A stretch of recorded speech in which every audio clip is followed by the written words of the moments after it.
Good morning, everyone. My name is Raina Ghazi, and I'm the Teacher Development Manager for Macmillan Education International Curriculum. Thank you so much for joining our webinar this morning in the UK with Charlotte Rance, who will be delivering a session focusing on synthetic phonics. The session will be delivered in two halves, part 1 and part 2, with a short break in the middle. Thank you so much in advance to the Ministry of Oman for allowing us this opportunity to deliver a session for you. If you have any questions, feel free to write them in the chat box and we will be able to answer any questions. The webinar PowerPoint and the CPD certificate will all be made available automatically as soon as the webinar finishes. I will pass it over to Charlotte now. Thank you.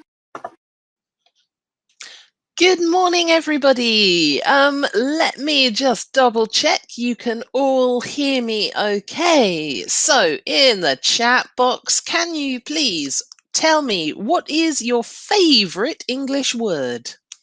Your favorite word in English. So if you can type that into the chat box now and say hello, and we will all... Oh, awesome's a great word. I like that. Pen. An interesting choice. Hi, there's everybody. Ooh, enthusiastic. I like that word. That's a good one. Lots and lots of positive words coming out as well. Kayla has chosen smile. That's a nice word. Peace is good as well.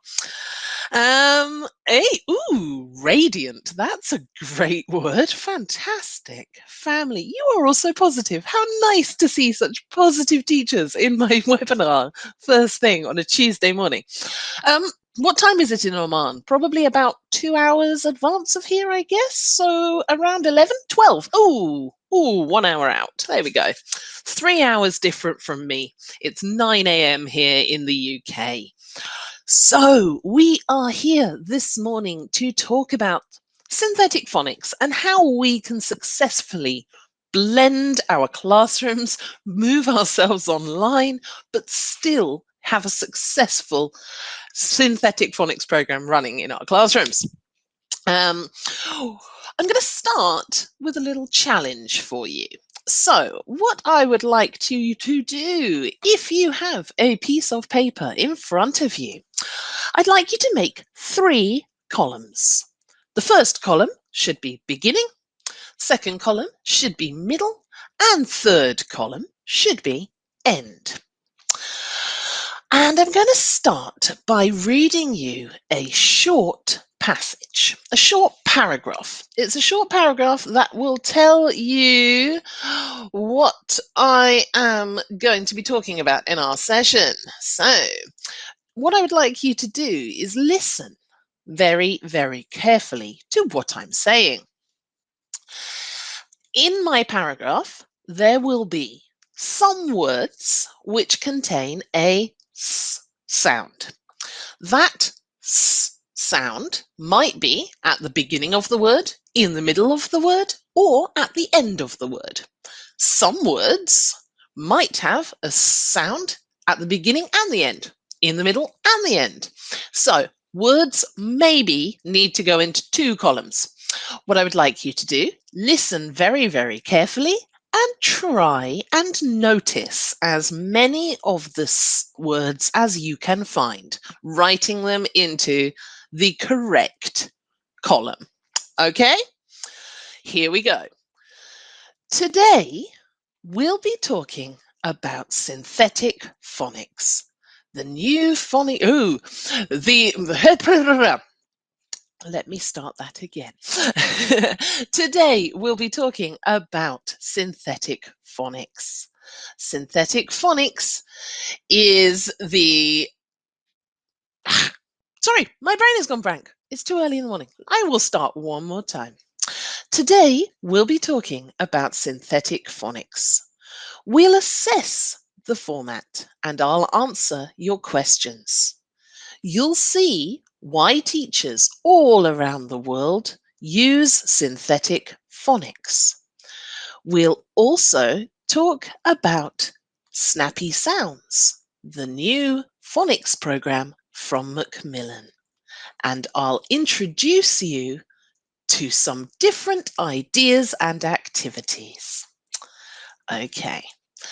Did you manage to make a few notes? Let's see what we got. So, hopefully, you will hear some of these words. As you can see, we've got a few different positions of a sound in this word.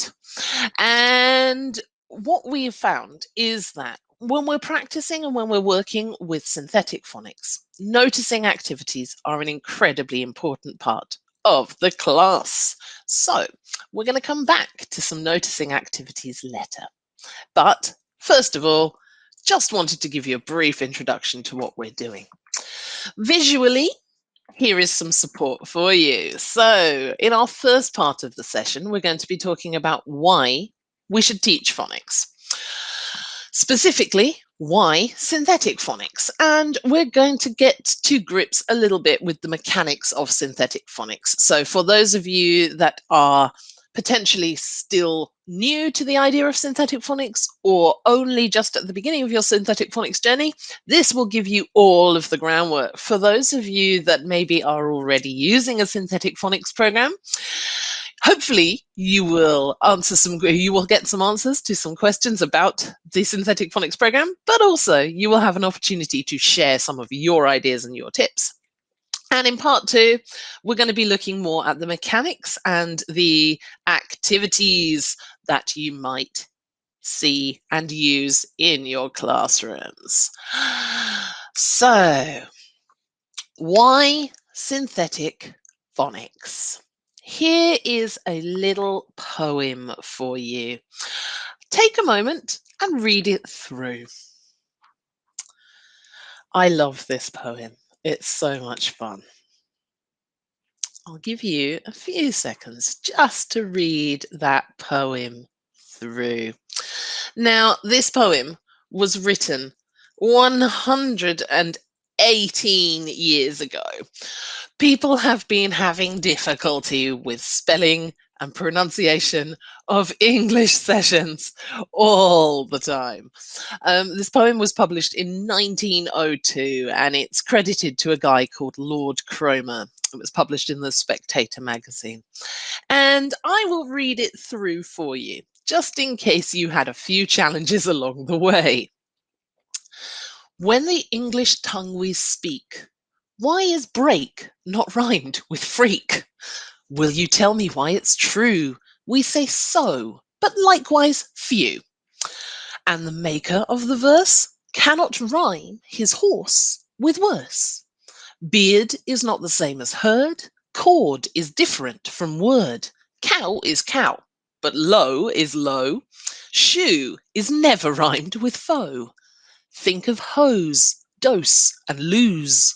Think of goose, and yet with choose. Think of comb, tomb, and bomb. Dole and roll, or home and some. Since pay is rhymed with say, why not paid with said, I pray? Think of blood, food, and good. Mould is not pronounced like could. Wherefore done, but gone and loan? Is there any reason known? To sum up all, it seems to me, sounds and letters don't agree. And I think this poem is probably the perfect explanation for why we teach phonics in the UK and in many, many, many other countries as well. Have many of you have seen this poem before? I love sharing this with students when they ask me, why is English spelling so complicated? I love to show them this. It's a really, really, really clever example of the craziness of English spelling. Now, how many do you know sounds does the English language have? Anyone know in the chat box off the top of your head? Oh, there we go. Sayed has in straight away with 44. Absolutely. Well done. Natalie's in there as well. Yes, 44 sounds. We've got 44 sounds in the English language. Those 44 sounds are represented by 26 letters within our within our alphabet. Natalie, what's the 45th sound in Scotland? I'm not entirely sure. Put it in the box. Tell me in the chat box. Now, when it comes to teaching phonics instruction, we can see time and time again that the evidence for teaching systematic synthetic phonics is very, very strong. The key words here are the words that are underlined: systematic synthetic phonics. Now, when we're teaching phonics, there are a number of different varieties. But to ensure that we have the most success in the classroom, we need to make sure that we are covering all of those steps. Now, three core types of phonics within phonics education. The most common are embedded phonics, analytic phonics, and synthetic phonics. And while they all teach the same information, the same ideas, they do it all in different ways. Embedded phonics is always taught as part of a wider language program. It's phonics along with phonics plus other areas of language acquisition. It's taught by need. So you might not follow a phonics syllabus. You might, for example, be following a grammatical syllabus. And as certain areas of that syllabus are covered, we will find different types of phonics occurring. So with embedded phonics, for example, if we are working to work on past tenses in an embedded phonics program, you might have a focus on past tense endings, for example, and the different sounds that an ED can make. And that's embedded phonics. Analytic phonics is, let's say, more of a need-based program. So with an analytic phonics program, the teacher or the parents, whoever's working with it, will notice a specific need with a child and focus on that as and when. Analytic phonics works by comparing and contrasting, and these are tools that are used in a synthetic phonics program. But the difference between analytic and synthetic phonics is the process, and synthetic phonics is the most widely used internationally because it covers everything and it covers things step by step. So today our main focus will be on synthetic phonics and the systematic way in which it is taught. Now, why do we want to teach phonics? Well, when we teach phonics, we are supporting students in a number of different ways. Starting with reading fluency and literacy in general. Now, when it comes to literacy and building our reading and writing skills, one of those is decoding, the ability to understand and break down words fluently and effectively as we read them. And of course, phonics supports this.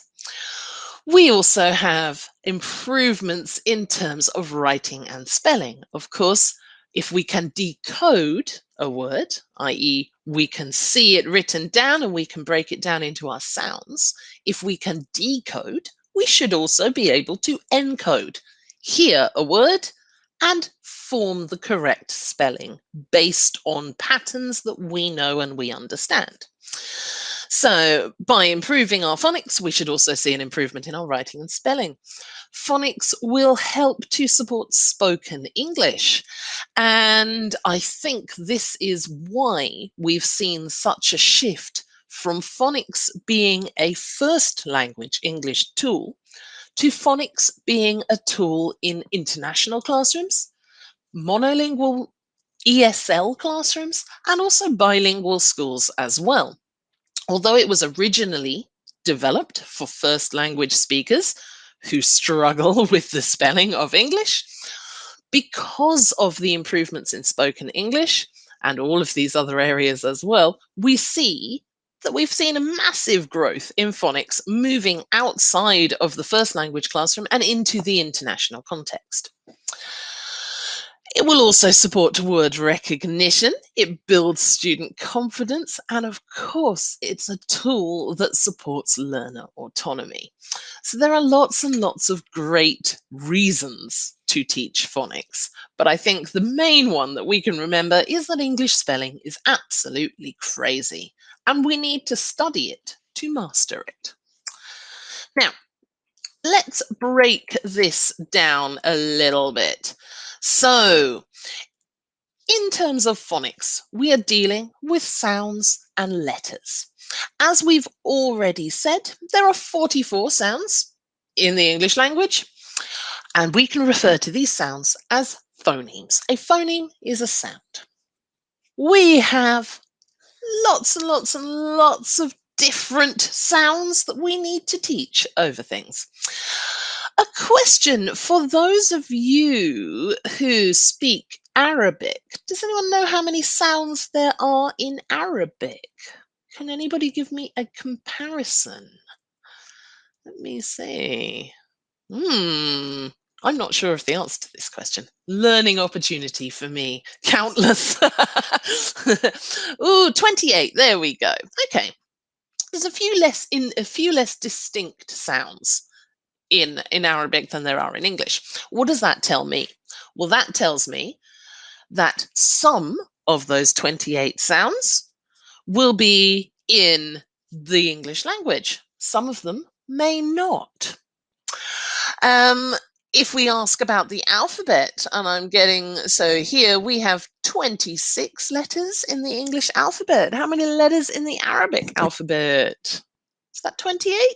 Is that 28? Do we have more sounds than 28? I'm not quite sure. Let's get some clarity in the box there.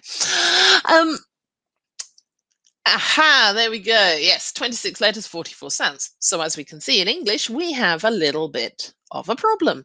And this will be the case in many, many languages. Not all languages. So what we have in English is 44 sounds with 26 letters. 26 letters we can use to represent those 44 sounds. Now, in phonics, we talk about graphemes. Graphemes, I've written letters on this slide, but to say letters is a little bit misleading. It's the clearest way. Let's say it's letters or combinations of letters. So we may have 26 letters in the English language, but as Sayede has clearly stated, there are actually more than 120 graphemes in the English language. We take those letters, we combine them together, and we have 120 combinations that we can use to make up the sounds of English. Of course, now we see another problem. We've gone from 26 letters and 44 sounds to 44 sounds and over 120 graphemes. This means we need a system that we can use to progress through that. So let's have a look at this in a concrete term. Let's take the word mouth. We can see here that mouth, when we break it down into its individual sounds, has 3 sounds. Ow, ow, th. 3 sounds. It has 5 letters in the word if we spell it M-O-U-T-H, but we only have 3 graphemes. We have a single M, which represents the M sound. We have OU in combination to make the ow sound. And we have TH together to make the th sound. And each of those 3 sections is a grapheme. Now, why do we need synthetic phonics to support phonics instruction? Synthetic phonics, as I mentioned, is the most common phonics methodology globally.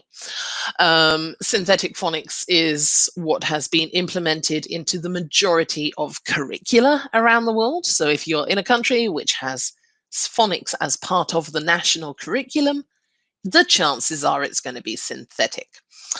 And the reason synthetic phonics is so important is because it is systematic and it's logical. So what does a student learn by following a synthetic phonics course? Of course, we teach the 44 sounds of English, number one, the phonemes of the English language.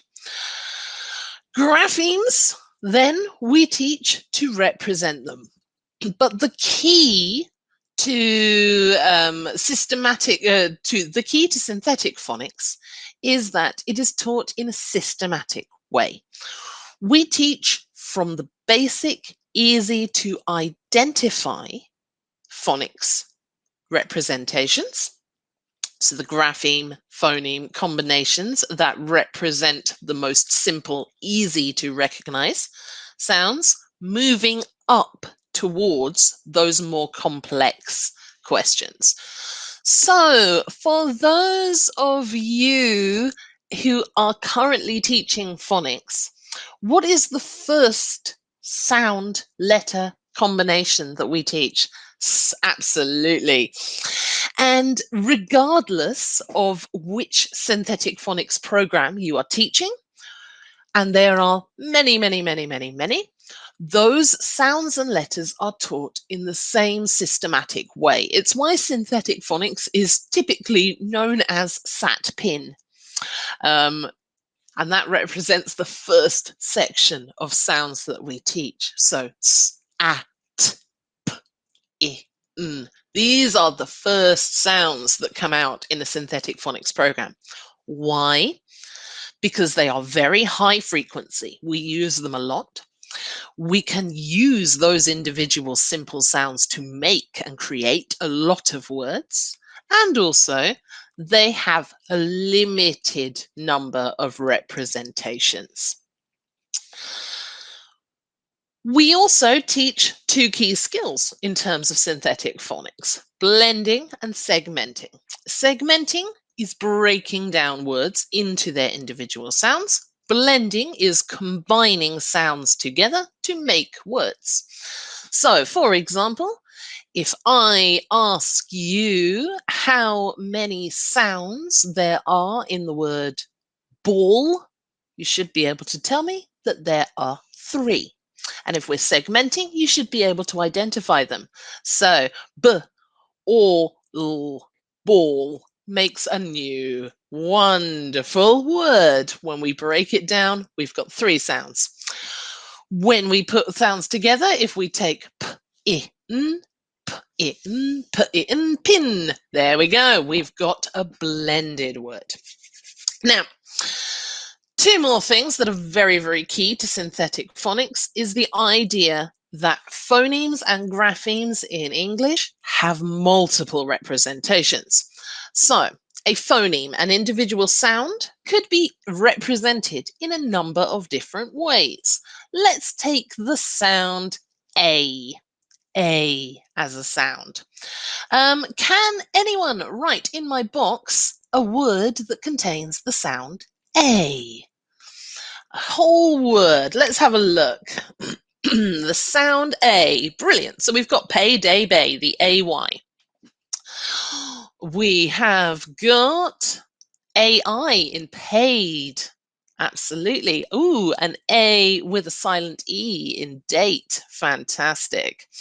Now, we have 7 different representations for that. So in a synthetic phonics program, we will learn that one sound can be represented in multiple ways.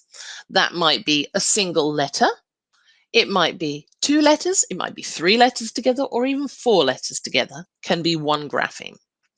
We also teach that the same grapheme can make different sounds. So for example, we will teach that the letter C as a grapheme has 2 possible representations. It might be a hard k sound, or it might be a soft s sound. And when we give the word circus, we can demonstrate that exactly. Now, Synthetic phonics is not taught alphabetically. As we have already said, there are certain letters within English that are simpler, more frequent, and easy to understand. Hence the fact that a synthetic phonics program will tackle by frequency. What you can see here is a student placemat, and within a phonics series, as we say, we represent those letters step by step. So this represents the first section of sounds, the basic section of sounds that we teach in the order that we teach them. We get the 5 vowels in their most frequent pronunciation, and we get a number of consonants that we can use that have a simple representation as well. This enables the students to start blending and working with new words as soon as they begin learning. Now, when it comes to choosing the right synthetic phonics materials, there are a few things that we need to consider as teachers. As I've said right at the beginning, phonics was developed for the first language context. It has since moved to the international context. Now, for us as teachers in an international context, this brings new challenges. A synthetic phonics material is probably developed for a first language speaker. Because of this, as teachers in an international context, we often find that there are potentially some assumptions that have been made. These assumptions often include aspects like meaning, introducing new words that potentially the students have not acquired yet as a second language speaker or an international speaker. Excuse me. We also might encounter an absence of Amal, I see your question. No, I cannot see any of you. Your cameras are not on. I can see me, I can see my slides, and I can see the chat, but I cannot see you. Yes. What was I saying? Oh, yes, of course.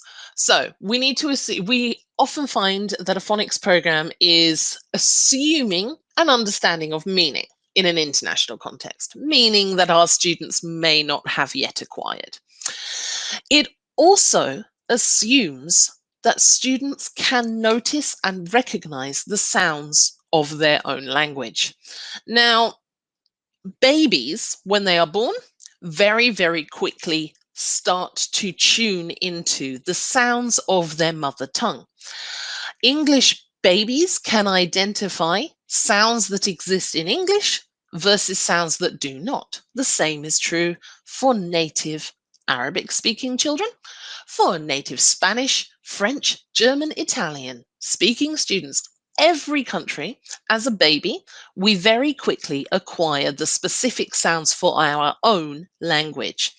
Now, in an international context, when we're teaching phonics, if we are speaking a language which has sounds that are different to English, we're going to have some issues when we acquire them. A perfect example is that there is very, very little differentiation in Arabic between p, b sounds. In English, I can hear these very, very clearly, the difference between a p and a b.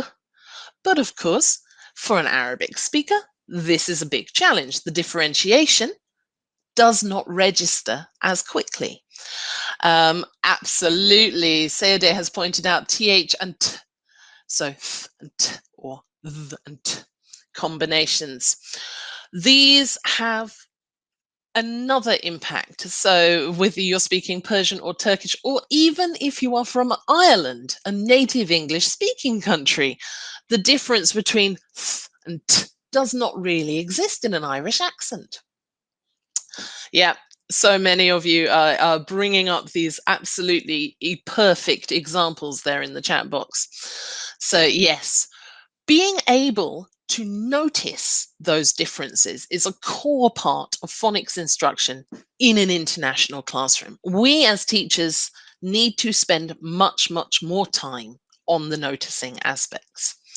So, if we are choosing the right phonics materials for us in an international context, we need to make sure that our phonics program is thorough. It covers everything, all 44 sounds, all of the graphemes that we need to acquire. Number one, checkpoint. We make sure that's there. It's systematic. And as we've said, any synthetic phonics program should follow a very clear progression.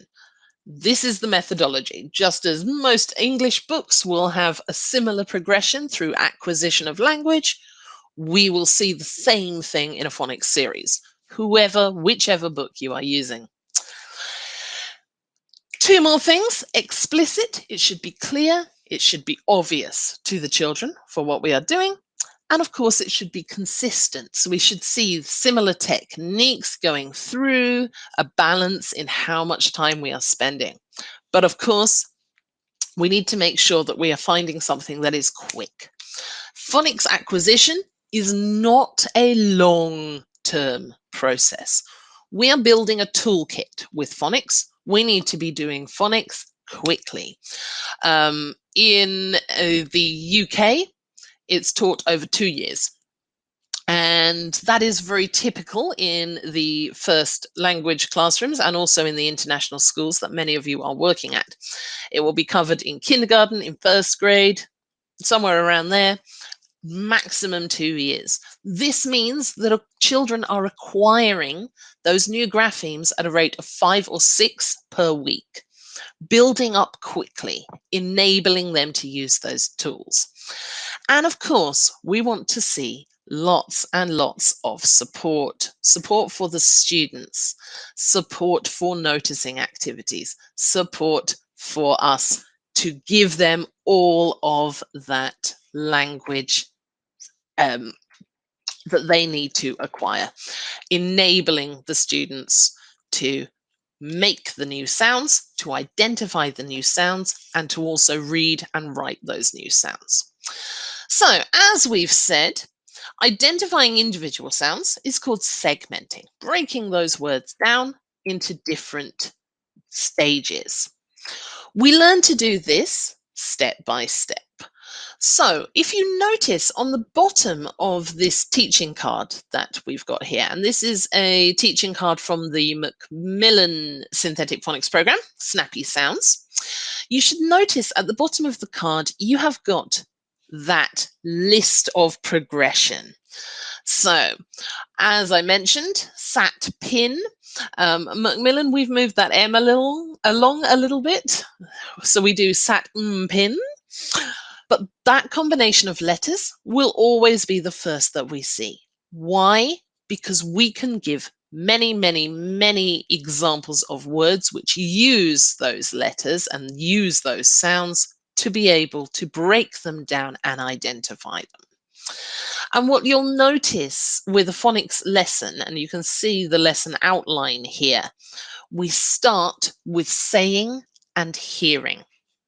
In terms of phonics instruction, it's always the most important to start with that audio.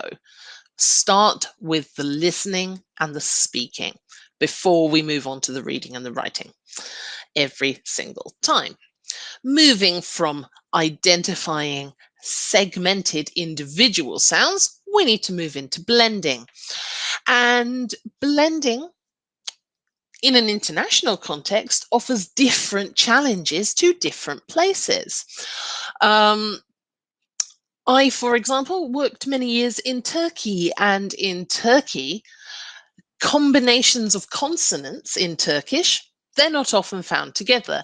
The Turkish language usually puts consonant, vowel sound, consonant sound, always across words. Whereas in English, we have a lot of words that have consonants together. So blending practice, same in Arabic. Oh, thank you, Wafa. It's good to know. In terms of blending, when we take things like S blends in English, so S and W together, S and T together. s and k together. Very, very common sound combinations in English. Um, this can be a huge challenge, and I presume it's also quite challenging in Arabic as well. You will find that students will insert intrusive vowel sounds into them. So school will become school rather than sk, sk, sk. So when we're working with blending, it's important for us in an international context to spend a lot of time with this, drilling those blends together. So for example, our exactly the same with Arabic speakers. Yeah, I feel that it is always important to spend that extra bit of time. Absolutely, as Ashraf has said, the L1 has an impact. And that impact is very, very early. You'll even see it in fully bilingual speaking children. If there is a slight dominance to one language or another, then that language will have an impact. So, s, it, together, coming together to make that into a blend. Now, synthetic phonics, of course, is most usually supported by decodable readers. If learning happens in the classroom, the decodable readers are what show us that our students are able to do what we want them to do. The key to a decodable reader, as you will see, is that everything within it should be readable by the child at the stage that you are seeing. And decodable readers are a great way for us to practice that reading skill and build that reading fluency. They're also a great impact on writing as well, because in showing that visual idea of written text and being able to do that into audio, it's a flip reverse, it's a mirror image. If we are able to decode, we are also able to encode, and those two things go hand in hand. How do we choose a decodable reader? Decodable readers are incredibly challenging in an international context. Quite often, you will find that the language within them is high frequency language, but there will always be little elements of very low frequency words, just because the authors are trying to maintain those grapheme patterns. So how do we know what we need in terms of a great decodable reader? Well, decodable readers, they should follow the process of the synthetic phonics process. It should go hand in hand. What we want to achieve is a can do. We learn the sounds, we learn the graphemes, we practice. So just as the good synthetic phonics program needs to have that gradual systematic introduction, we want to see that in those books as well, and we want lots and lots of practice for it. A great decodable reader should only use words that can be decoded, common high frequency words, or as we call them in phonics, sight words. We'll talk a little bit about sight words in a second, so I won't put too much emphasis on that now. Now, this one is an interesting thing. A native speaking child of a language will have a higher vocabulary than a non-native speaking child. So in an international context, for us, it's important to make sure that that book makes sense. There should be logic, there should be a story that can be followed and understood. It should be comprehensible. In that case, we want those books to make sense, have meaning, and be engaging to the children that are reading them. This will encourage non-native speaking children to be more supported in their reading. It will allow them to make sense, and it allows us as teachers to get more and more out of these books. We're able to look at the stories within them. We're able to learn from them. In the case of non-fiction decodable readers, We're absolutely able to make connections between different subject areas and use that. But there should be sense. The final thing that we're looking for is that they are enabling the children to decode. The decoding needs to be happening. And because of that, there are two things we need to look at. Number one, images within the book. We don't want those images to tell the children what all of the words are. Images should support, but not explain what's happening in the book. And of course, the text and the stories, we don't want them to be highly formulaic and highly predictable so that the students are not encouraged to guess those words that are coming up. We really want them to work and practice their decoding. And of course, age appropriate. Now, in a decodable reader, if we have a look here, this is an example of the non-fiction side of things. We're learning, we're working with up in the air, and we're practicing our different sound. But everything within here should be decodable. What you will see is that there are, as Nancy calls them, tricky words, as Macmillan calls them, tricky words as well. Tricky high frequency words. Now, once again, what we're seeing here is an enabling tool. Often these words will be the grammatical sense words. So you'll notice in level 1, we've got articles, we've got pronouns, we've got conjunctions, words that enable us to read sentences and to make sentences. But these are non-decodable words, or at least they are non-decodable at the time of learning. So in phonics, they're known as sight words, words that we simply have to memorize. Words that we simply have to memorize. So for example, in level 1, we've got the word a, the article a. Children are taught in a synthetic phonics program that makes the sound ah, and within words it does. But within spoken language, the pronunciation of it is a, and they do not learn this phoneme grapheme correspondence until later on in the process. So at level 1, this is a tricky high frequency sight word. As they move through the process, these words will become more and more decodable to the children. So by the time we get to level 4, level 5, level 6, level 7, level 8, a lot of these words are no longer sight words. They are also decodable words. But for example, in the classroom, we can work with that. So when it comes to tricky high frequency words, we need to learn them as they are. And any flashcard activities, flashcard games are a great way of doing that. Making sure that we've got our word walls around that the children can build towards.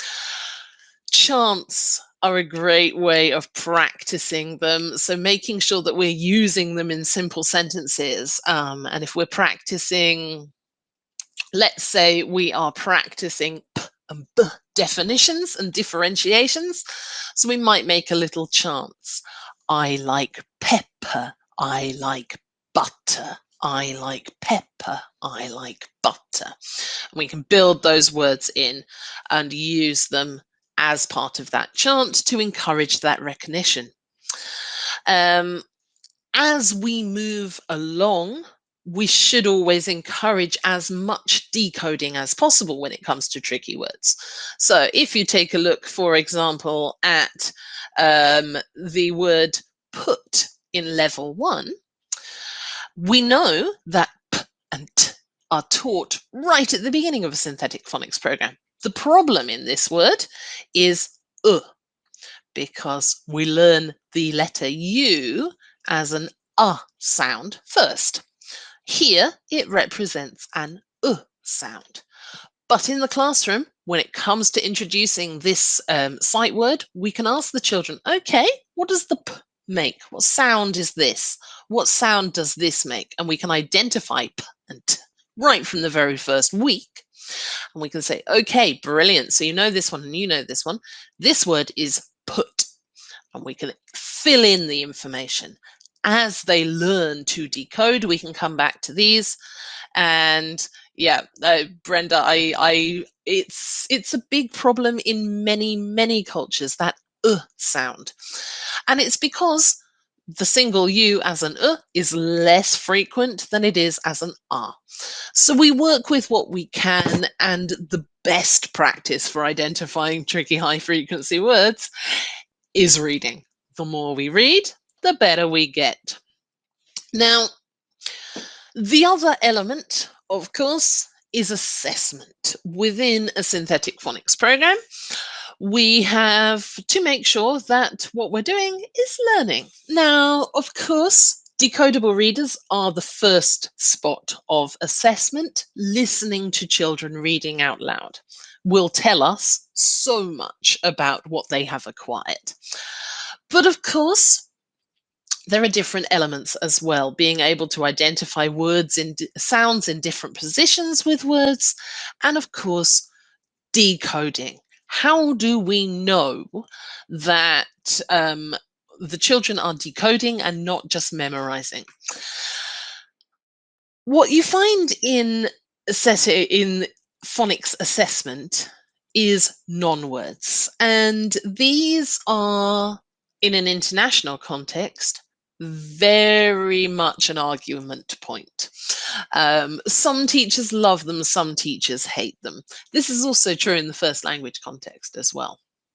These words are words that are not real words. They are non-words.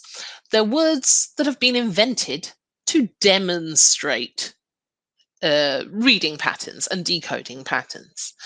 Now, in an international context, this can be a real challenge for teachers, because quite often, although we may have some children in our classes that are native or near native speakers of English, for many children that we are teaching, that English level is lower than their natural tongue. So when we introduce non-words in an international classroom, there is a danger that the children will presume that these are real words. However, on the plus side of it, we have always got a guarantee that if the child is able to read these words, it is because they have decoded them.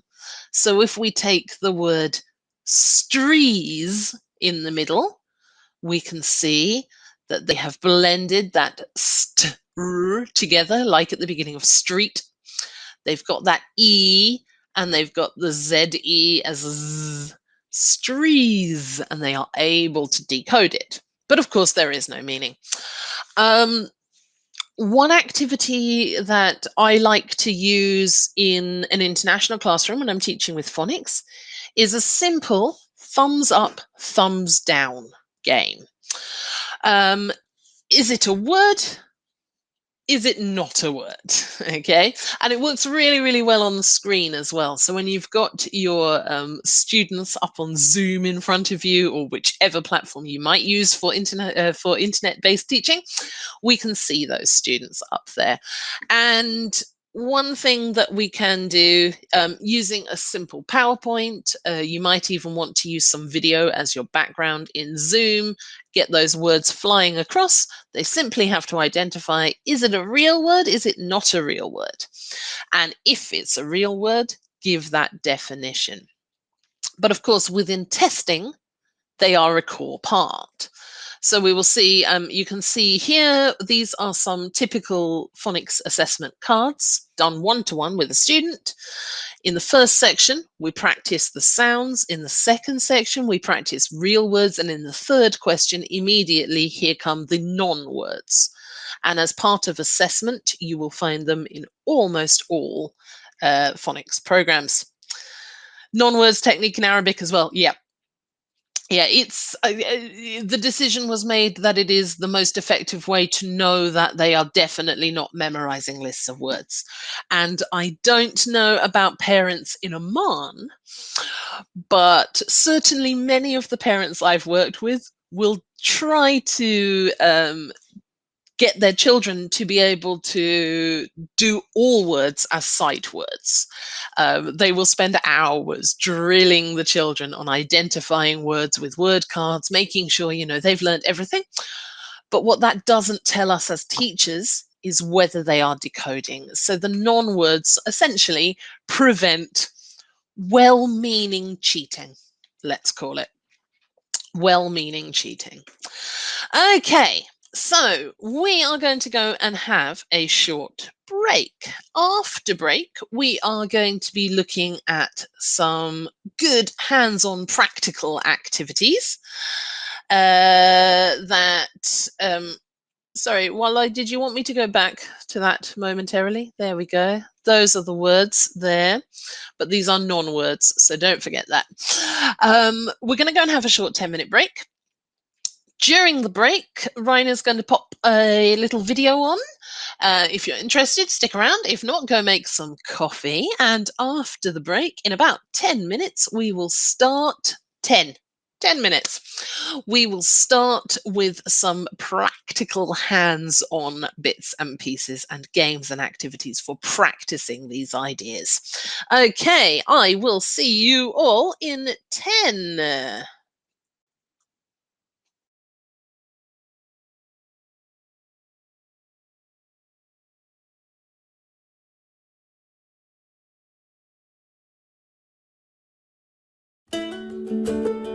Snappy Sounds is a systematic, synthetic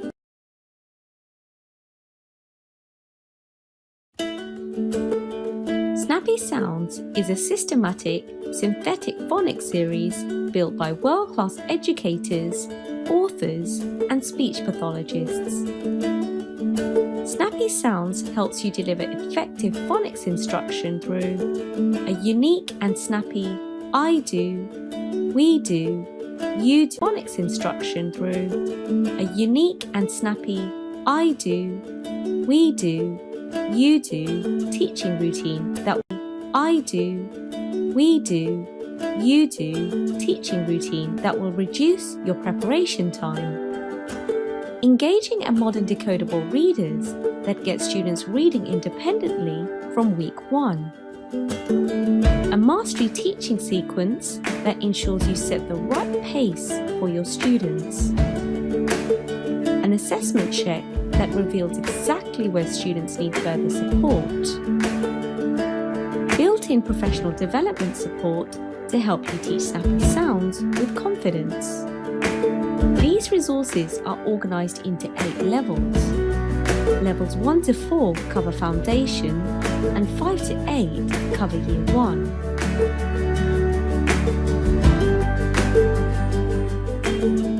Decodable books support students to learn to read by decoding words, sounding out and blending the words to read the word. Guided reading notes that include before and after reading activities. These activities provide robust practice of decodable and high-frequency words.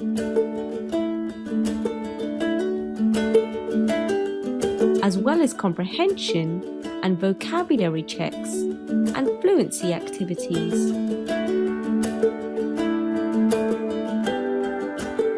Teaching cards.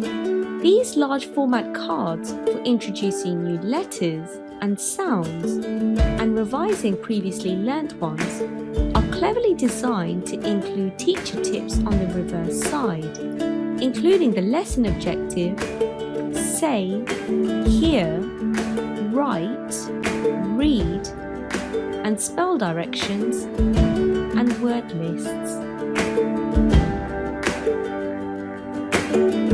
Flashcards. Perfect for snappy words revision in your phonics lesson. Use these cards to develop proficiency in sounding out and blending. Included with the 200 flashcards are instructions for card games for independent practice and small group work. Proficiency in sounding out and blending. Included with the 200 flashcards are instructions for card games for independent practice and small group work.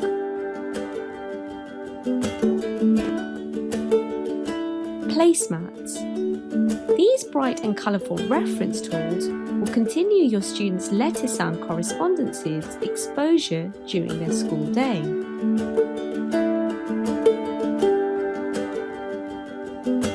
Snappy Sounds Assessment supports a regular check on students' phonics knowledge and skills. It is specifically designed to inform phonics teaching by checking mastery of the phonics knowledge and skills taught during a Snappy Sounds level, revealing gaps in student knowledge and identifying precise areas for extra support and intervention, providing data to support the teacher's decision to move on to the next level of the Snappy Sounds.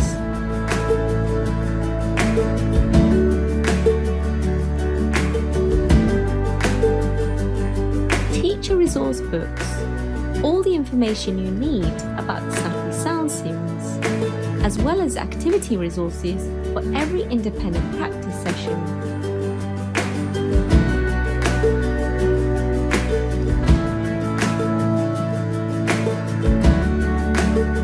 Including how to say the sounds,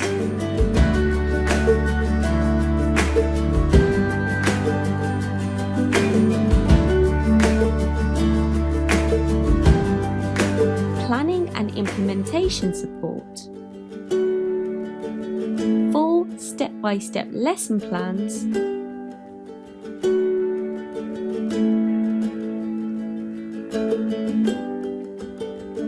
and activity sheets for reading and spelling.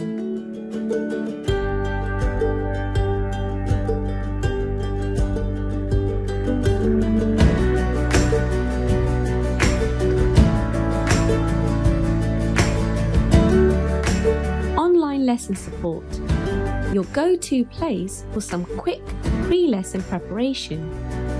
Links to all of the resources you need for the lesson are organised around every teaching card, including audio and video demonstration of focus phonemes by speech pathologists, links to PDF cards and titles, lesson-specific teaching tips, and independent practice activity sheet PDFs. Simply visit our website to access all online resources.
Hello, everybody, and we are back. If you are all comfortably back in your seat, can you just type yes in the chat box and let me know that you are ready to begin? Yay, good, all right. There we are. Good. Cool. So, oh, very nice, Fariha. Eating an apple, just like a proper teacher. Do you have the expression "an apple for the teacher" in your first language? We have this expression. I've never really understood why teachers need apples so much. I completely agree with Rasika, who says we are needing coffee. That is very true. Teachers need coffee. I also think teachers need tea, because without tea, we cannot spell teacher. All right, let's get going once again. So, in our first session, we spent some time looking at the mechanics, getting to grips with synthetic phonics. And I am sure that for some of you, there was lots of new information to take in. For others, potentially, there's all a bit of revision. And that's good. We're going to spend our second session looking at the practical time. And Rola has asked, is there PDF files for the presentation? Yes, we will be sending out the PDF. And in terms of snappy sounds, if you were just watching the video, we will send the information for you at the end with all of your contact details as well. Rasika, if you missed the first session, all of it is available and recorded, so don't worry. So in part 2, we are going to be talking about learning individual sounds and letters, mastering reading and writing, and getting the most out of our decodable readers. And then we'll talk a little bit at the end about how Snappy Sounds as a program can support this development.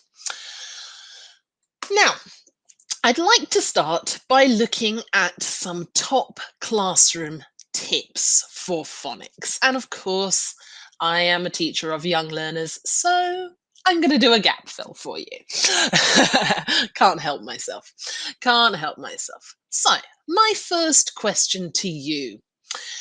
If we're teaching phonics in a school, how much contact time that focuses on phonics do you think we want to see? How many phonics lessons do you think a synthetic phonics program needs per week? Any ideas? What do we think? How many? Ooh, starting with 1, moving up to 3, going to daily. Yeah, daily. I am very much of the opinion that if we're working with a synthetic phonics program, speed is important. We cannot only learn 1 sound per week. If we do that, we're not going to make quick progression. Our students will get bored. They will be less able to use what they are learning. Key is little and often. How should we teach phonics? Should we be doing lots and lots of mechanical activities? Should we be making it fun? Should we be doing things that are... How do we do it? What are your thoughts? So we're saying every day through stories, I think, is a lovely way to introduce new sounds and ideas. Lovely idea. Oh, mentioned songs indeed are a great way. So if we had to say we need to make phonics and what do we think those missing words might be? Make phonics songs of sounds. Oh, songs of sounds is a beautiful idea. Right. Chants poems indeed. Okay. Phonics instructions, top classroom tip. The phonics activity should involve the whole. What might my missing word be there? Involve the whole class, indeedy. First, second. What is this top tip when it comes to phonics? Class sound first, says Sally Ann. What comes second then? If we've got sound first, we have to have listen and say first, indeed, letters next, indeed. Okay. And finally, we should have two things quite frequently because we're working with young learners. And as a young learners teacher, we know that they will acquire language very quickly, but they forget things very quickly too. So in terms of phonics, we need to have frequent revision indeed. And the other one, repetition, absolutely, practice. So, top classroom tips.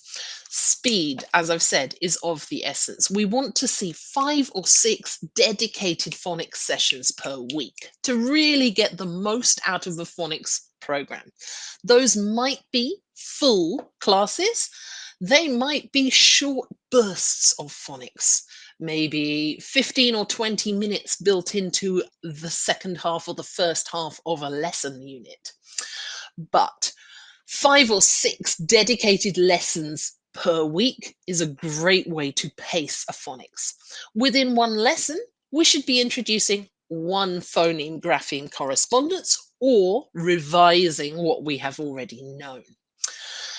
As we introduce and learn phoneme grapheme correspondences, we can build those in. So within every lesson, there should be revision of things we already know, as well as introduction of the new sound phoneme grapheme correspondences.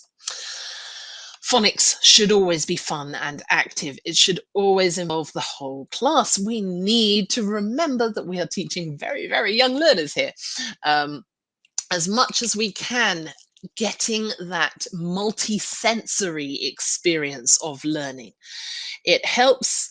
Absolutely. Yes, Amina, 5 days of a week, 5 new sounds in a week.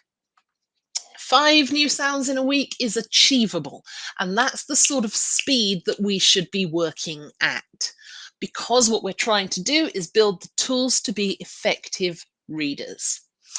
We should get the whole class involved, and we should always remember spoken first, written second.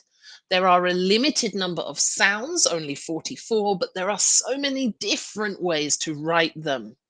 Yes, Amina, for second language learners as well, if we're following a phonics program, we can achieve the same speed as long as we are putting focus in the right place. And we'll talk about this a lot. So always, always oral first, written second. And of course, frequent practice and revision. Yes, the next week, new sounds. Remembering to review and revise everything as we go along. We cannot introduce a sound in lesson 1 and never see it again. We need to keep working through, and we need to put frequent reviews in, but we can always bring in the new ideas. The wonder of phonics is that once we have learnt a sound or grapheme, we can use that to then create new words as we learn new sounds. Kayla has asked, when introducing a new sound, do you recommend doing it as a group of graphemes or just one at a time, i.e. sound long A with all of its different spellings? In a synthetic phonics program, they will revisit that sound with different graphemes as time goes on. So the syllabus is built on graphemes itself.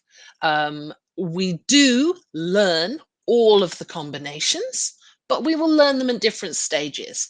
So with the A sound, the letter A, the AY combination, the EY combination, the EI combination, they will all be taught on different days, and they will be added to that knowledge bank. So we have the sound A. Here is another way to spell it. Here is another way to spell it. Absolutely, daily drilling with word walls is a brilliant idea. Amina, I love it. Brilliant. Okay, now, I love this quote. I love this quote here. It isn't possible to rote learn all the words of English. Do we all know what rote learning is? Rote learning is memorization. To learn by rote, to memorize. Children need a word attack strategy. We need something within ourselves, the ability to within ourselves to be able to understand what we are seeing. The strategy lies in the mastery of phonics and the ability to blend letter sounds. Phonics is a tool that enables us to do things. And I love this quote, which is taken from Stephanie Evans, Melanie Porter. They are the series advisors for Snappy Sounds. Now, Mariam has said, don't you think teaching different sounds every day will be too much for second speakers of English? No. I think that this is a very common fear for teachers, but introducing a new sound in every lesson, it will work. It will absolutely work, because what we are seeing is that those sounds will keep coming back. They will keep coming back. So on Monday, we might learn S, and on Tuesday, we will learn A, and on Wednesday, we will learn T. But by the time we get to Wednesday, we are able to use those S and A sounds in words, and we will see them again and again. So we introduce them on day 1, we revise them day 2, day 3, day 4, day 5, day 6.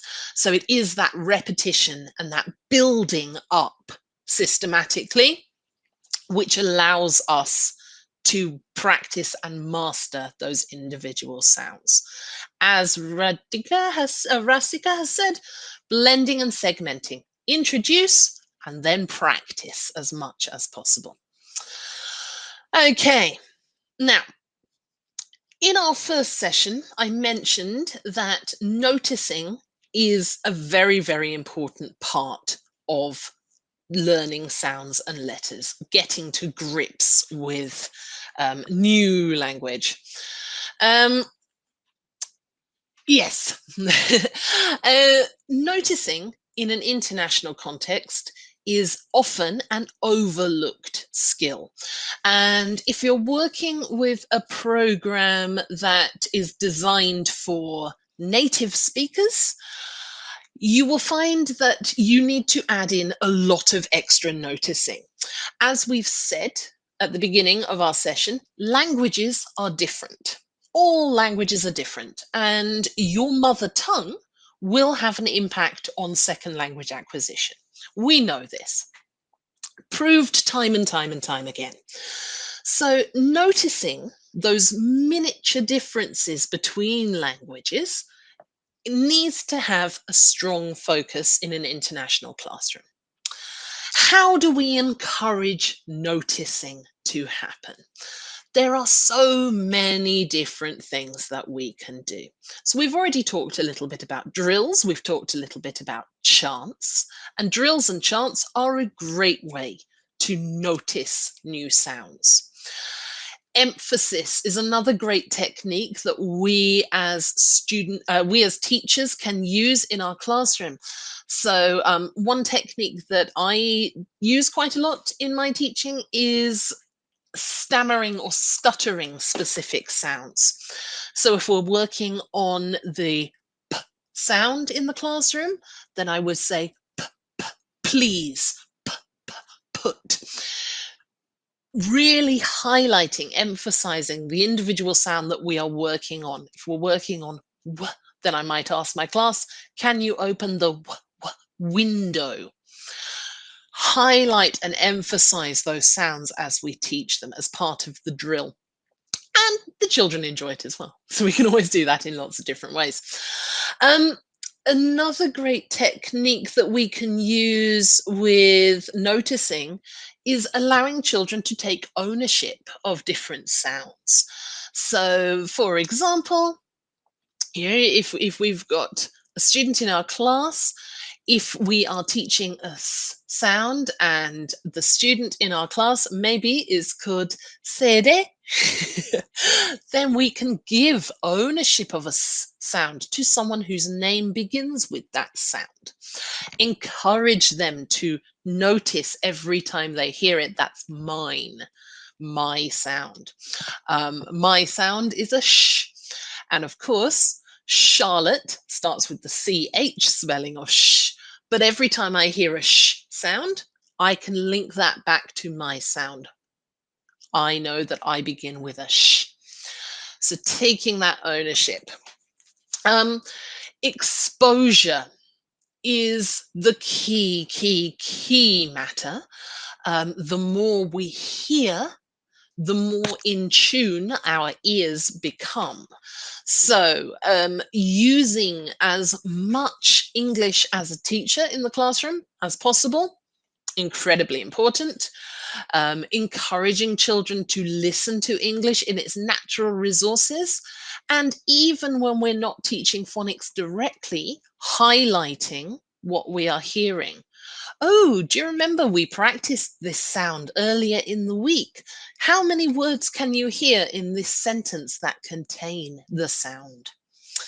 And of course, in a young learner's classroom, when we're talking about teaching, we need to have lots and lots of games. And there are so many great games that can practice learning and noticing those sounds and letters. Yes, recalling prior knowledge. All right, now let's have a look at a lovely little noticing game that we can use in the classroom. And you'll notice there, top tip, change your background. If you are teaching digitally, there, we've got wonderful tools that will enable the teacher to put themselves right into an image. So if you find a great picture like this one, feel free to have it as your background image as you are teaching. It will encourage a bit more of that contextualization, let's say, allowing the children to really get that visual support as well as we are working through and learning. Images are a great tool. As we all know, a picture paints 1,000 words, and using an image which has a lot going on in it is a great tool for a noticing activity. So we're going to do one now. I am going to model a sound for you. What I'd like you to do, have a look at the picture, and in the chat box, can you please tell me the first thing that you see that begins with the sound? And your sound is ul, ul, ul. Ladder, brilliant. Lamp, lamp, lamp. Indeed, excellent. Okay, leg, light, fantastic. Now, if you're teaching online, lots of different ways that you can do this. It might be quite nice to ask the children to have a look around their room. Can they find any examples? So if we ask them, okay, can you give me a word that begins with a B? They might search around their house, find a ball, find something else, show on screen, find examples. With noticing, the key point is to use those sounds in as many different ways as possible. From the very beginning of our session, you might remember that my challenge was to get you to put words into different columns. Sounds do not only occur at the beginning of words. Sounds can be found in the middle or at the end of words. So it's really, really important when we're noticing that we encourage the children to notice sounds not just at the beginning, but in other functions within a word. So we might level up this game.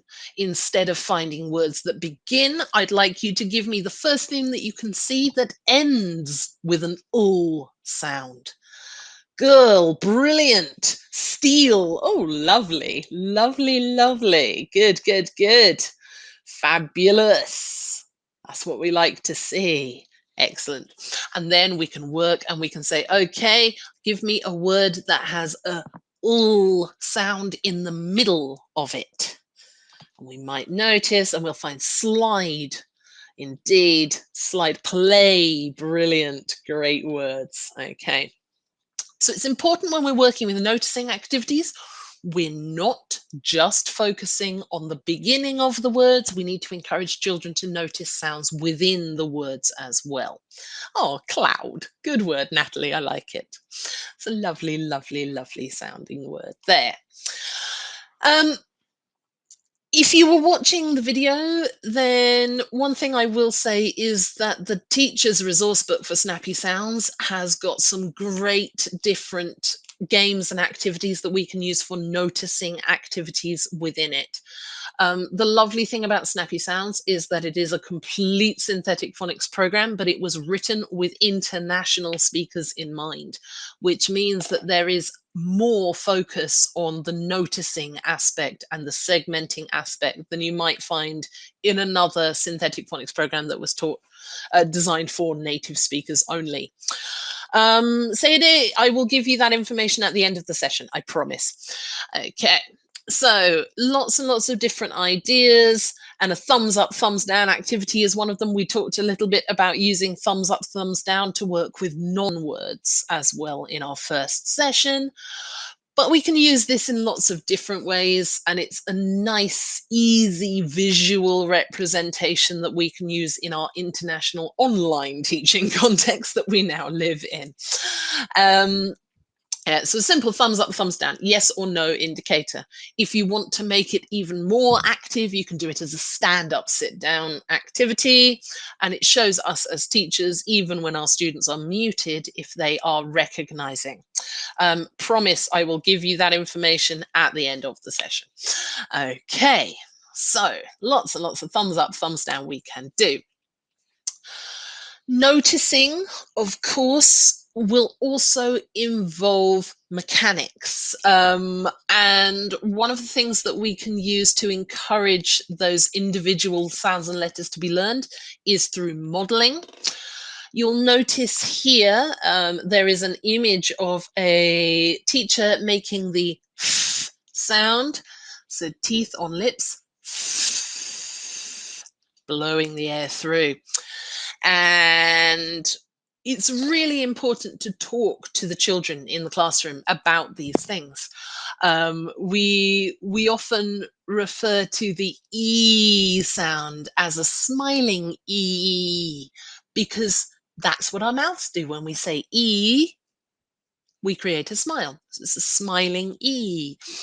Talk about the shape of the lips. You cannot make an E sound without going E. If I say E and change the shape of my mouth, the mouth will change. The sound will change. We need to talk about the shape of the lips, the positioning of the tongue.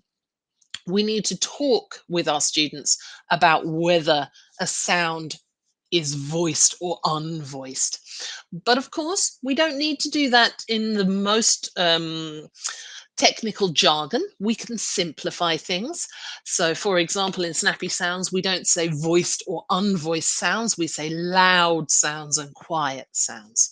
So differences between P and B. Then we have those examples there. I have problems with the R sound, or at least I used to. I'm a lot better at it now. And we also need to talk about whether sounds are long sounds or short sounds. We can discuss all of these things, and doing this in an international context will really, really help. Children, if we know that we can change, it's a fun game to experiment with.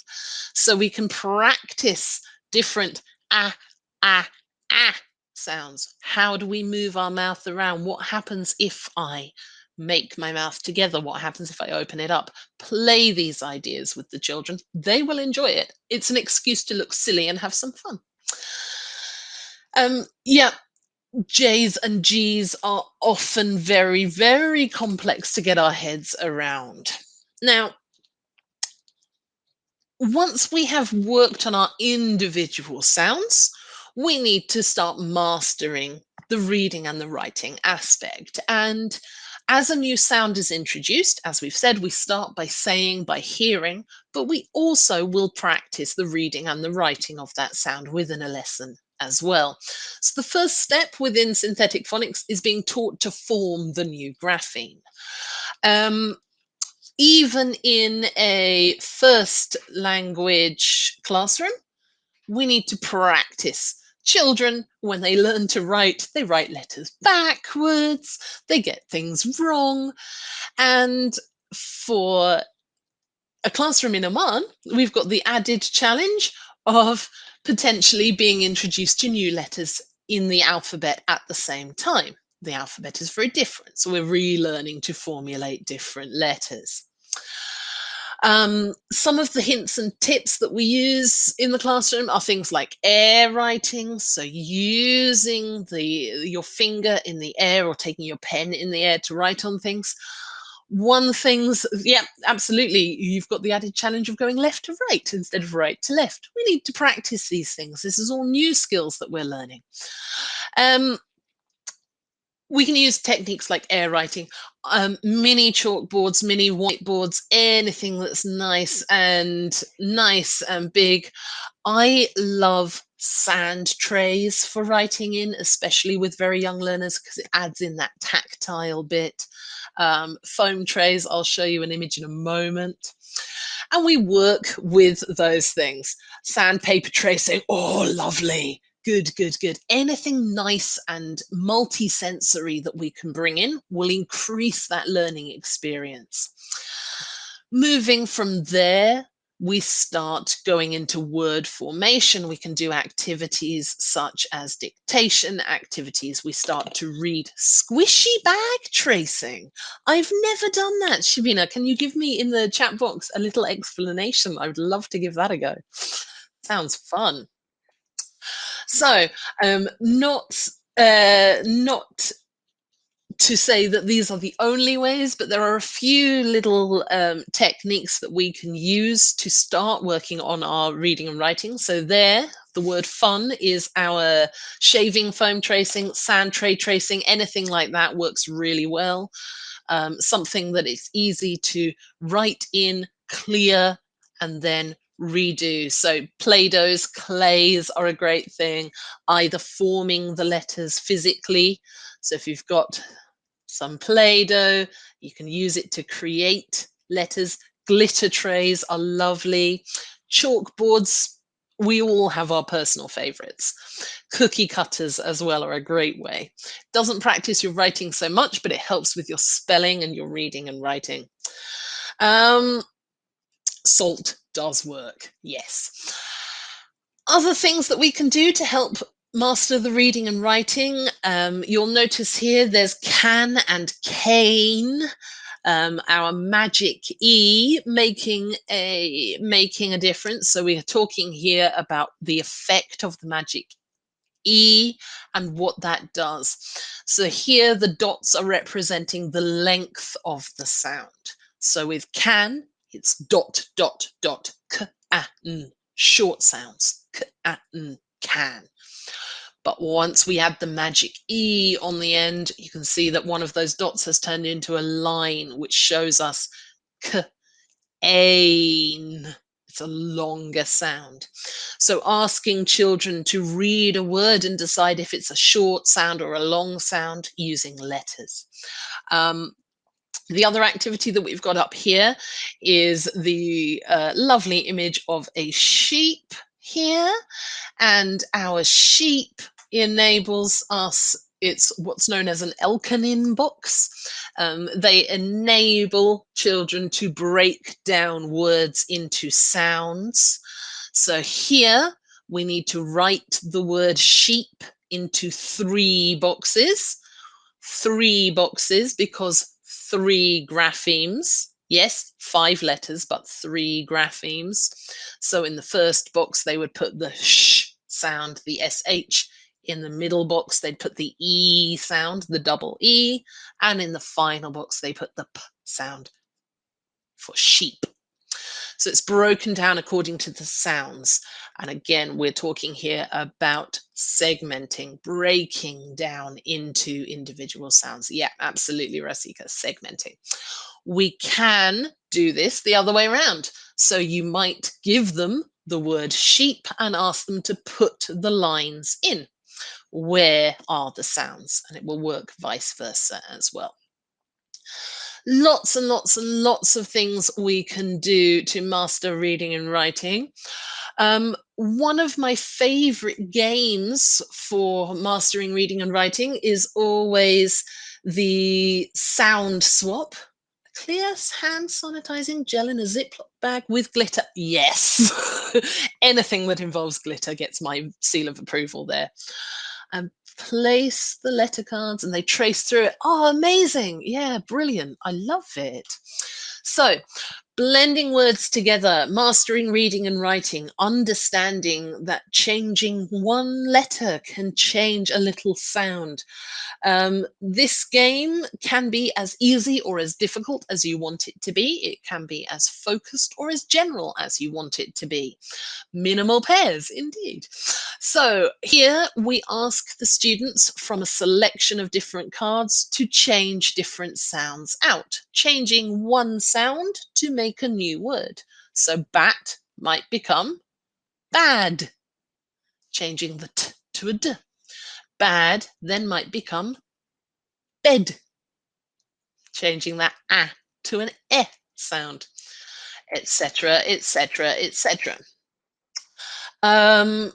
Working with words like this can be a great opportunity to practice those really troubling issues that you might have, things that are specific to that L1 transference. So B sounds and P sounds working together and getting the children to play with that idea. You guys mentioned similar things to what I faced teaching in Turkey, of those consonant clusters and not being able to pronounce the blending within those. So you might do it with blended consonant clusters, sw, sl, sp, sk type words as well, working through. But giving the children the opportunity to play, to experiment and to try things out, to try and achieve new words through experimentation. And of course, if they make a word that's not a word, we can still sound it out, but then we can ask the class, is this a real word or a non-real word? Word or non-word? Let's decide together. So it doesn't even really matter if they make up a word that's not real, as long as we recognize, okay, yes, we can sound this out, but it's not a real word. Online, you might want to have a bit of a chat box race. So as a teacher, make yourself, step one, a list of encodable words, words that the children have learnt all of the sound grapheme correspondences for, means that it is an encodable word. As a teacher, we can read out the words one by one as they put them into the chat box. So for example, I might give you a dictation list. I might say to you, okay, can you write down the word court? Court. And then the first student to put it into the chat box. Did I say coat? No, I said court. There we go. Wafa is there. So then I would say to Wafa, okay, Wafa, can you unmute and use this word in a sentence for me? And we would do that, etc., etc., etc. So chat box race can be a really nice online practice activity for that. First student to get their word in can unmute themselves, and there's the sentence there. Wafa, I hope that's not true. I got caught shoplifting. Excellent Tuesday morning entertaining. But a perfect sentence example. There we go. So get the student that comes through first to unmute on the microphone and give the example in a sentence. So therefore, we're not just working on the, that's a lovely example there too. I mean, I caught a cold. brilliant, etc., etc., etc. So using that to add in a little bit of meaning practice along with the phonics practice as well. Now, we talked a little bit earlier about what makes a good decodable reader. I'm just going to pop that up on the screen to help us remember.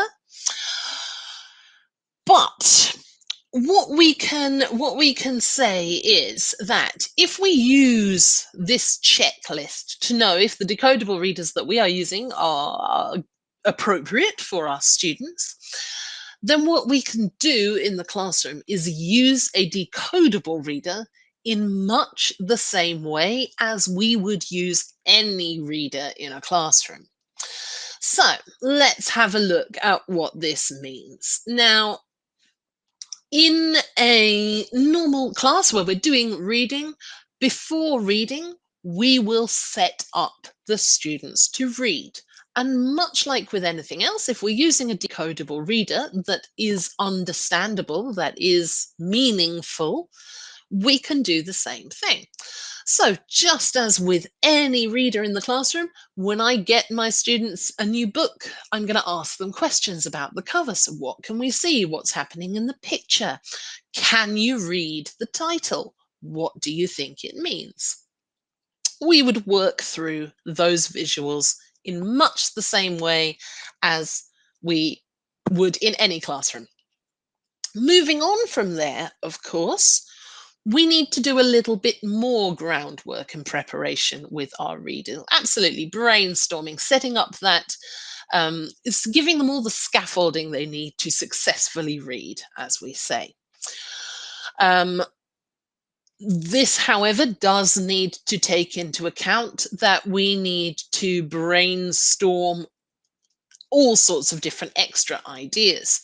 So within the Snappy Sounds readers, you'll notice at the beginning in the pre-reading section, we highlight the tricky high frequency word. So this word here is used. They need to know this word to read the story, but they cannot decode it yet. We need practice and drilling of the sounds that are occurring in the book. And as you can see, this book is practicing the ooh sound. So ooh might be UI, like fruit. It might be UE, like flute. It might be EU, it might be UE, or it might be ooh, ooh. And we are going to see all of these spelling patterns for the ooh sound in this book. We also have an opportunity here to drill the words that they're going to see. So the chances are they might not have seen these words. We can see all of the snappy decodable words in here. You'll notice that some of them are underlined, and this is an opportunity for you as a teacher to pre-teach meaning as well. Anything underlined, probably unfamiliar to your students, so we might not have met those words behind. They're going to need them to understand the story. So before reading, just as with anything, yes, we're going to practice those sounds, but we also need to practice our understanding and our meaning and our comprehension. Of course, once we are in the book, there's lots and lots of things we can do. So techniques in terms of reading, get the students to take turns with their reading, get them to read pages together. One thing that's quite fun to do with the added bonus of the computer, as the teacher, you can record yourself reading the page at a natural pace. We can encourage the students to listen to the recording and try to get alongside you. So can you match your reading to the teacher? And very, very easy when we're teaching online to just easily record our voices and send the little sound bites to our students.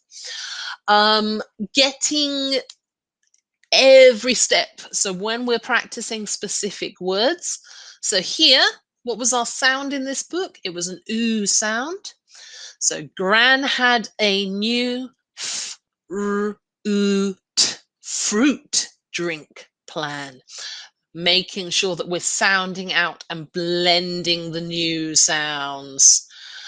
How do we make a fruit drink with this? Practicing those individual sounds again and again and again and reading them naturally.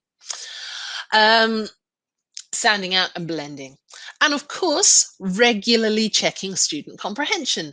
So what we would do in the classroom, just as we would with any story we're reading. What do you think is happening next? What can you see? What's here? Practice, ask those comprehension questions as you go through. Of course, after reading, we need to revise what we've seen. So, we've got different examples of Luke, June, rules, dude. Can we point? Can we identify? We've got some comprehension questions as well. Someone has asked what grade this is for. So in different countries, phonics is taught at different times. Typically in the UK, it's taught in foundation, so the last level of kindergarten and first grade. This book, I believe, is from level 3 of Snappy Sounds. So it's the first year of the program, but it's towards the end of the first year of the program. They've already acquired a lot of basic knowledge. But of course, depending on where you are in the world, different age groups meet different levels of phonics. I think chances are in Oman, you would teach phonics in grade 1 and grade 2, I would imagine. Because of the way that language is introduced. But of course, yeah, it's designed, in this case, this would be either last year in KG or first year in primary. Amina says, no, you teach in KG as well. Brill. Okay, cool. So towards the end of the first year of the program, the children are able to read this. Yeah, so, okay, Amina, that's the same as the UK setup. Last year of KG, first year of grade 1 works through there. And the same for Rasika. Okay, yeah, about the same as the UK. So this would be the end of the first year of the program. And the thing that I really like about Snappy Sounds, it's paced, they are reading one reader a week. So each reader will have probably 5 sounds within it that we are revising and practicing. But it does mean that even in week 1 of the program, children can independently read the first book. Okay. All right. So why Snappy Sounds? My final point before we go away.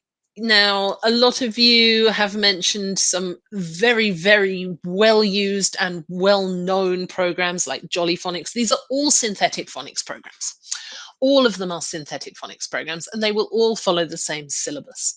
So why Snappy? Well, teachers choose Macmillan. Teachers choose Macmillan because we have classroom experience, learning experience. It's taken from the perspective of a teacher. We understand teachers, we understand students. 175 years of expertise of focusing on second language needs.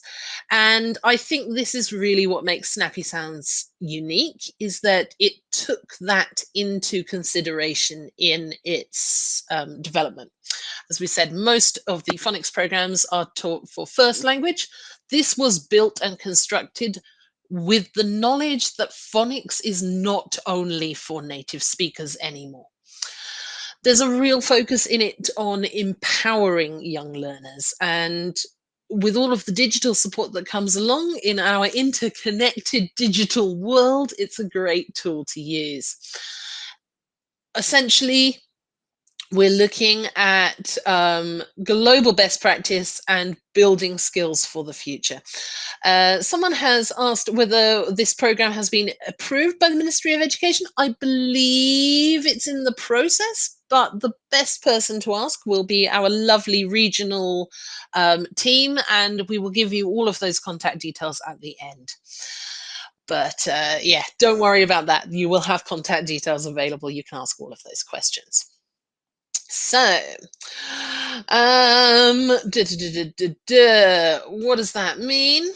Well, what makes snappy sounds great? As I've mentioned, we know it is complete. It's a 2-year program. It follows a systematic synthetic phonics process, and it covers all 44 sounds of English and over 120 graphemes to represent them. What makes it great is that it has got a clear teaching approach. It follows a structure of I do, we do, you do. So enabling the teacher to model, put that focus on noticing at the beginning, giving lots and lots of practice for the students to get involved with that, and then all of the tools they need to be independent readers and writers of English in the you do section there. I cannot say bad things about the teacher support. There's a lot in there, loads of activity ideas and different things that we can use, step-by-step support, and of course, lots and lots and lots of guidance. So, you know, from things like modeling different sounds, you've got videos, you've got images that we can show to the children to show the position of the mouth, plus also lots and lots of great techniques and videos from classroom usage as well. Focus on comprehension, as I said, is designed with L2 speakers in mind, and there are decodable readers from week 1. All right, we are at the end of our session. So if you do have any questions, now is the time. Feel free to type them in the chat box. I will do my best to answer them. And then I will pass you over to the lovely Rainer, who will let you know how you can reach out to the local team, what you can do to get samples and things. But if you do have any questions, now is your opportunity. Can you have the material for this seminar? Yes, Zainab, you absolutely can. We will be sending out the PDFs and the recordings of this content, and you will be able to also watch it as well online. Any other questions? To all of you that are saying thank you, thank you. Without you, it's not a useful presentation. We need to have wonderful input from teachers like yourselves to support that as well. So thank you. Someone has asked, how can this package from Macmillan help inexperienced teachers? So, in terms of inexperienced teachers, what it's got, lesson plans, step by step, and I believe you can still see me. So if you have a look, where is my card? Oh, it's there, wrong folder. These things, I think, are one of the greatest things for teachers, because each of the flashcards for the letters, so we've got the sound, grapheme correspondence, we've got an example word, but on the back, if you can see that, step-by-step lesson plan. So when I'm teaching, I have information right in front of me, which is amazing. Love to have my lesson plan right in front of my face. And just in terms of extra bits and pieces of support, there's lots and lots of things that we can get through. So there are classroom videos, step-by-step guidance, activity ideas, and a full lesson plan on the back of your flashcards as well. Your books, is it the same as Jolly Phonics and Floppy Phonics? So they are all 3 synthetic phonics programs. The content is pretty much the same. The syllabus is pretty much the same. That's dictated by the fact that it is a synthetic phonics program, and these all 3 are synthetic phonics programs. What's different is the type of materials and the The materials that you have and the ideas for the teacher's book. So the content in terms of the syllabus is the same. It's the how that's different. But yeah, you'll cover the same content as you would with any synthetic phonics programs. Thank you, Hanan. That's a lovely thing to say. I like your personality too. Anybody that says nice things is a nice person. So thank you very much. Any other questions? Lots and lots of thank yous, lots and lots of thank yous. Not seeing many more questions. So I think, oh, question, good question. What is the benefit to start teaching phonics from the letter S instead of A? S on its own makes a limited number of sounds. A S sound, and sometimes it makes a Z sound as well, but it's a very limited number. And most of the time, when you see the letter S written, it will make a S sound. The letter A has a lot of different possible sounds. So the benefit of synthetic phonics, we don't teach alphabetically, we teach by frequency. And the benefit of this is that children are able to read more quicker by doing this. When you've got when you start to build things up alphabetically, you get more problems. But a synthetic phonics program is taught according to how frequent that sound letter combination is and how easy it is to learn. So it works from most frequent to least frequent, and it works from easy to complicated, rather than alphabetically, which brings up too many problems. So that's why they start with S instead of the letter A. Can this package be effective for older students with learning needs? It's designed for young learners, which means that the content may not always be age appropriate. I would say it depends on who that student is. But in terms of age appropriacy, the content is quite immature. It's primary school related, it's kindergarten related content.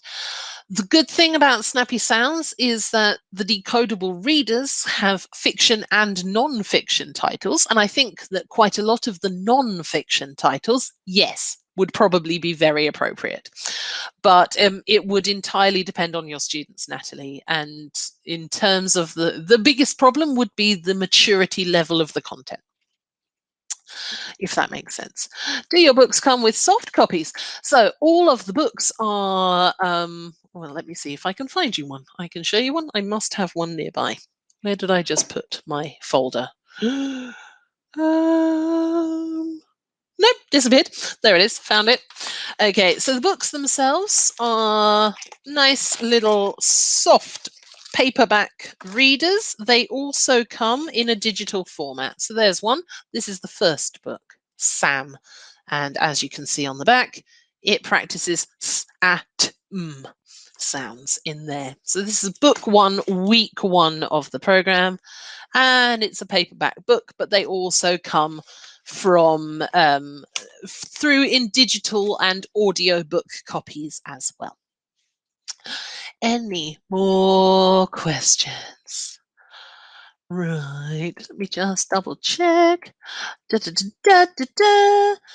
you think that KG students can learn upper and lowercase letters immediately or simultaneously? Yes. I don't see any reason why they shouldn't. This letter can look like this, and sometimes it looks like this. I don't see why that we can't teach big and small letters at the same point.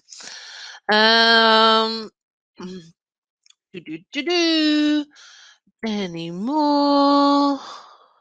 What makes it unique? Focus on second language learners. I think that what makes it really unique is the fact that it admits that here in 2020, Phonics is no longer just for native speakers. Phonics is being used all across the world, and because of this, there are new things and new considerations that teachers need to make, and I think that's what truly makes it unique. Plus, it's just really nice. Is it designed to meet non-natives' needs and abilities? Yes. Yes, yes, it is. Okay, it's not sat pin. No, we moved the M along a bit. Other than that, the structure is pretty much the same. But no, the M has moved. Should we teach new sounds daily in a bilingual school? Will we only have English half of the day? Yes, yes, yes, yes, yes, yes. New word, new sound. 5 lessons a week. Yeah. So 5 lessons per week, about 40-minute lessons really is the perfect level. You can do it with a bit less, you can do it with a bit more. And within the teacher's books, there are pacing schedules to help you figure that out as well. But perfect amount, I would say, would be 5 30 to 40-minute lessons a week is perfect. You can do less, you can do more. Yes, it does contain lesson plans and step-by-step guiding, very much so. It is 2020. If we didn't give you that, you'd probably never forgive us. Okay, all right, that seems to be the end of the questions. So I'm going to pass you over to Rainer, who will give you some follow-up information and some contact details. But thank you all for your input today. It's been a pleasure to work with you, and I look forward to seeing you again in upcoming Macmillan sessions. Bye.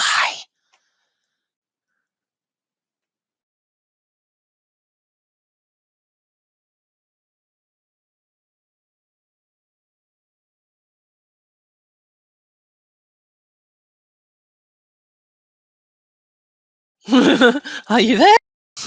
Maybe she's disappeared. I'm going to talk to you about this because Rainer seems to have vanished momentarily. Maybe she is having some technical issues.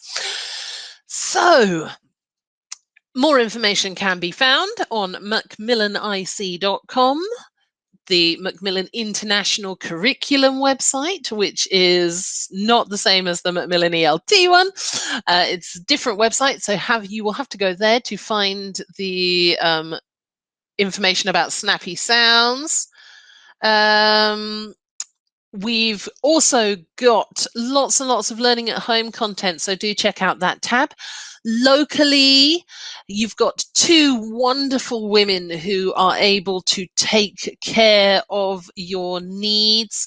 So Sherry is wonderful. She's a great person. You can contact her on that email address. And we also have May, and May is also based in the region and will be able to help you. And those are our 2 dedicated international curriculum team members. There's Rainer. Sorry about that. Sometimes we have technical issues. So thank you, Charlotte, for firstly just taking over for a minute there. And also for a fantastic session. Whenever Charlotte delivers a session for us, the attendees really are so engaged because of her delivery and also her clarity, which I think we really need when we're teaching something like phonics. So thank you so much to Charlotte, as always, and thank you so much to the attendees for being so engaged and asking so many questions, and also the Ministry of Oman for allowing us the opportunity to deliver a session to the teachers of Oman. If you'd like further information about snappy sounds, then do contact our local lovely team, Sherry Ibrahim or May Yassin, who will be able to help you with further information. And also, if you'd like to see more of Charlotte's webinars, then do check out our YouTube channel with our past recordings for primary maths, literacy, and science, and do follow us on social media. So I will let you all go for now, just in time. So that's always good news. Take care for now, and thank you again, and we look forward to seeing you soon. Bye.